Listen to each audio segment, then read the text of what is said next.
O Start, na verdade, o Start, ele é assim, Rodrigo. Primeiro, nós temos uma apresentação, que fazemos uma apresentação inicial a ele, para que ele conheça. No dia de ontem, nós lançamos a Cartilha do Crédito Internacional, que é um documento que depois nós vamos também enviar a vocês aqui do podcast, que mostra o básico do problema, ou seja, a situação do empresário e como ele sai dela. A partir daí, existe um manual de elegibilidade, que é um book que ali traz toda a documentação que o cliente precisa enviar. E já vou dizer, pessoal, é 10% do kit banco. Entendeu? Então, ou seja, o que você entrega para um banco brasileiro, 10% você entrega para uma análise nossa. Então, aí já começa a descomplicação de tudo, né? Ele passa numa análise. Se ele for elegível nessa análise, nós fazemos uma reserva de capital firme, e isso é outra novidade. No Brasil, você fica 6 meses a 1 ano discutindo com o banco para pegar crédito. Você não tem garantia nenhuma.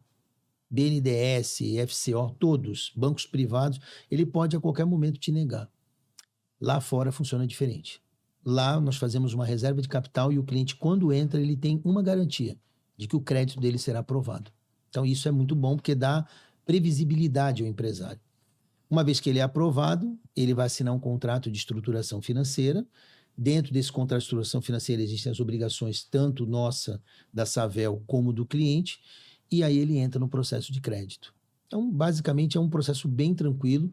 A análise demora em torno de 5 dias úteis, o processo de crédito em torno de 60 dias úteis, pode ser um pouco mais, a depender do perfil de cada cliente, mas o mais importante, o mínimo que ele pode pedir é 3 milhões de dólares e o máximo 300 milhões de dólares. Isso é modulado em 5 tipos de operações e começa-se sempre por uma operação chamada hard lender, que é uma operação feita com ativo imobiliário, que para brasileiro é fantástico. Só para te dar um dado, nós temos hoje 100 bilhões de reais em imóveis que os bancos não aceitam. E nós aceitamos. Então é uma grande oportunidade para você que tem uma grande área e que precisa buscar um crédito, uma operação hard lender.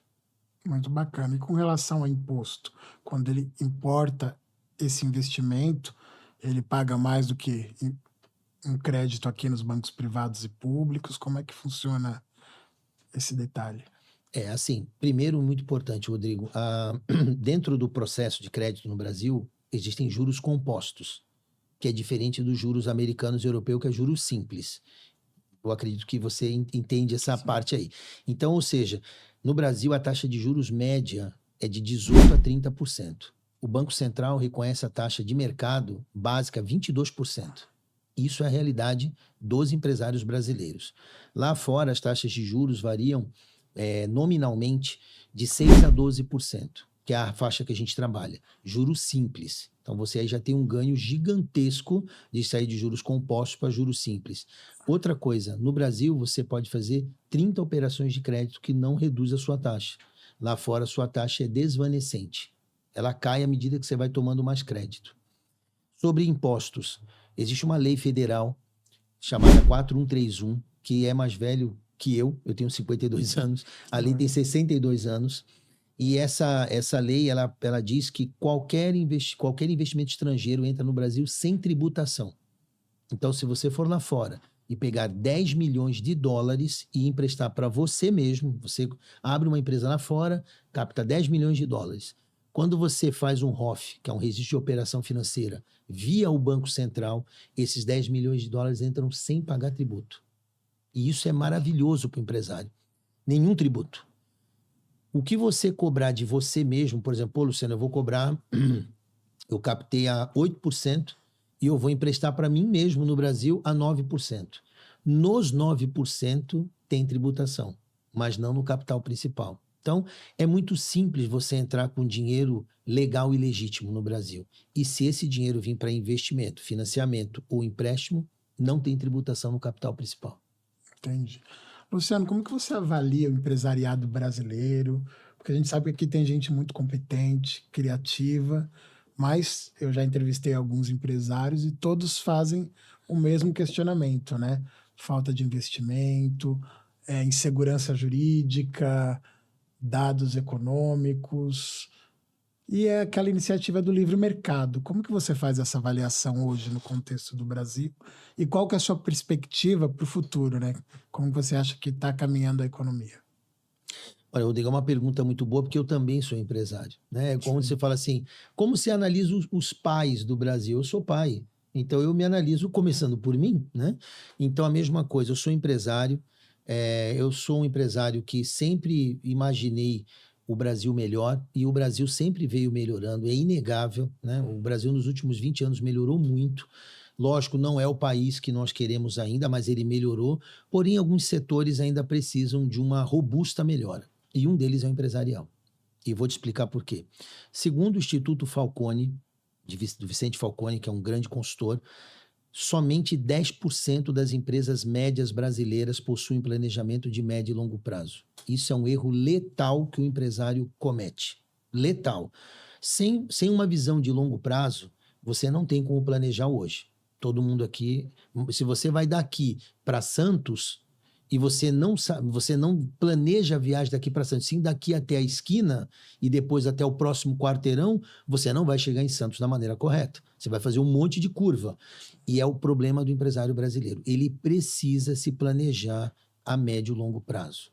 Então eu vejo que a nossa classe empresarial é muito trabalhadora, nós somos muito produtivos, melhoramos muito, mas ainda temos alguns pecados. O primeiro pecado é, sabe qual a diferença básica entre o empresário brasileiro e o empresário norte-americano? É Não. que o empresário norte-americano abre uma empresa pensando em dominar o mundo. E o empresário brasileiro abre uma empresa pensando em dominar a cidade. Então nós temos que primeiro mudar o seguinte, nós somos cidadãos globais. Então o primeiro empresário tem que pensar no Brasil e no mundo. Ele tem que ir para o mercado internacional, porque o mercado internacional precisa do brasileiro. Segundo, precisa se planejar. Com planejamento, com profissionais bons, você detecta o erro e corrige a tempo. E terceiro, que é o motivo da minha vida, se internacionalizar.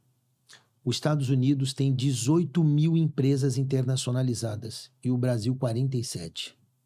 Nós temos que buscar recursos pelo mundo. Não podemos depender somente de bancos brasileiros, somente do governo. A lei permite que qualquer cidadão busque crédito fora do Brasil. Então eu vejo assim que o empresário brasileiro é aceito no mundo todo, é um tipo de empresário muito querido, mas não se mostra da maneira correta. Então precisa trabalhar nisso.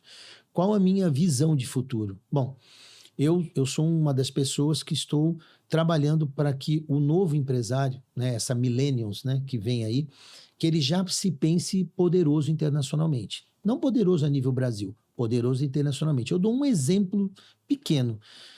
Eu fiz uma palestra na Ciesp de Rio Preto há uma semana atrás.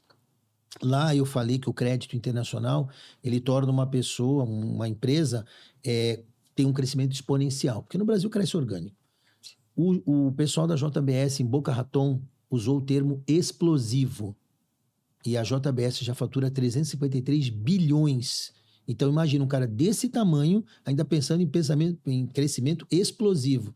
Então eu vejo que o empresário brasileiro, pelo menos por parte do trabalho da Savel e da IC, nós estamos levando esse poder ao empresário, que ele se enxergue mais poderoso, porque nós temos basicamente dois caminhos. Um caminho é o empresário brasileiro buscar se capitalizar, buscar recursos e crescer na velocidade que precisa. E o outro é continuar como está. Eu vejo um Brasil mais forte porque eu trabalho na internacionalização. E eu sei que cada empresa que se internacionaliza, ela se torna milionária em crédito. E cada milionário que a gente pôr nesse país vai melhorar o Brasil. Então eu vejo um país promissor. Porém, ainda há um longo trabalho pela frente, principalmente de educação do empresário para se ver mais forte e poderoso a nível global.